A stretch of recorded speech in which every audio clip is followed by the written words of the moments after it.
पहिल्या घासात गोडी, दुसऱ्या घासात आश्चर्य, पाहून ओळखणं देखील कठीण, पण खाल्ल्यावर चव विसरणं मात्र अशक्य.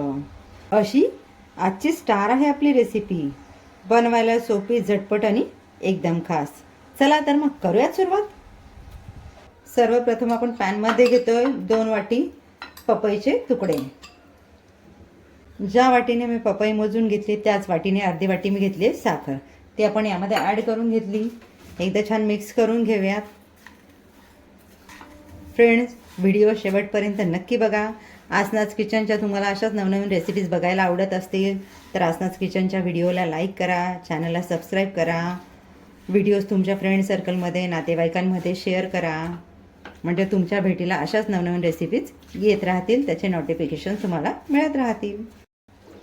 साखर आणि पपई आपण छान मिक्स करून घेतलं. तर इथे आपण गॅसची फ्लेम ऑन करून घेणार आहोत.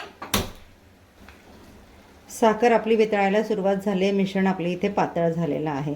आता आपलं मिश्रण पुन्हा घट्ट होईपर्यंत आपल्याला सतत हलवत राहायचं आहे. गॅसची फ्लेम माझी मीडियम आहे. आलंच असेल तुमच्या लक्षात आज आपण काय बनवतोय ते.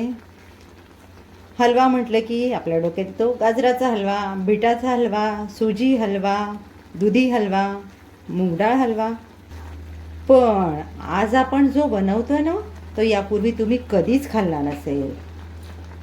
तर आज आपण बनवतोय पपईचा हलवा. क्रीमी, माउथ मेल्टिंग असा. एकदा खाल्ला की तुम्ही इतर हलवे खाणं विसराल. इतका चवीला अप्रतिम लागतो. मी तरी माझ्या घरी हा बनवला तर सगळ्यांना खूप आवडला. तुम्हीही बनवून बघा, तुम्हालाही नक्की आवडेल. एकदा बनवला की दुसरा कुठलाच हलवा तुमच्या घरी बनणार नाही, ही माझी खात्री आहे. साखर घालून घेतलेलं मिश्रण आपलं छान घट्ट झालेलं आहे. तर यामध्ये आपण इथे घालणार आहोत अर्धी वाटी फुल फॅट मिल्क. दुधाची साय मी त्याच्यामध्ये घालून घेतलेली आहे. दूध घालून आपण मिश्रण मिक्स करून घेतलेलं आहे. आता यामध्ये मी घालते पाऊण वाटी मिल्क पावडर.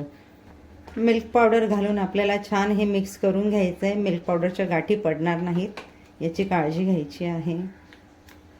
आणि मिश्रण सतत हलवत राहायचं जेणेकरून खाली पॅनला चिकटणार नाही.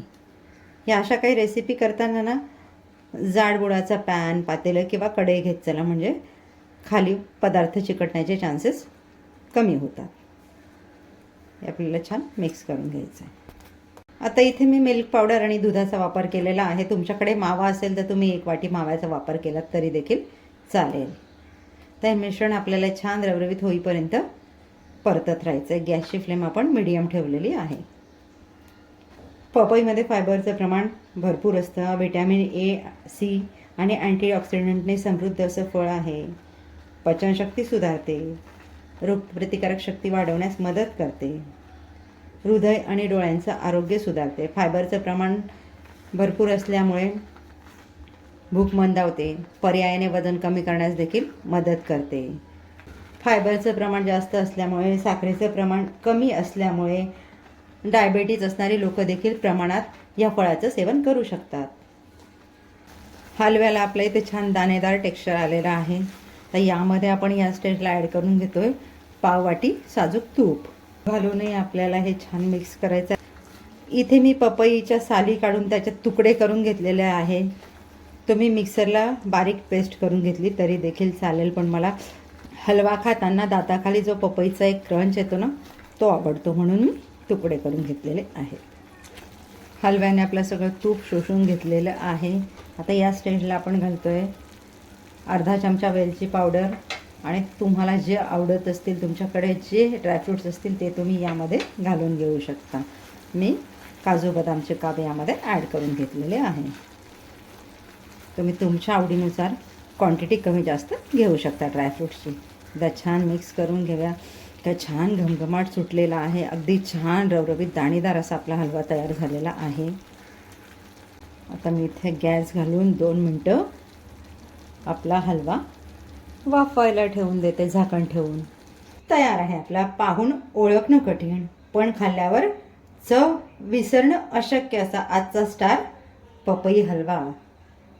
बनवून बघा, ट्राय करा, तुम्हाला टेस्ट नक्की आवडेल. भेटूयात पुढच्या व्हिडिओमध्ये एक नवीन रेसिपीसह. थँक्यू.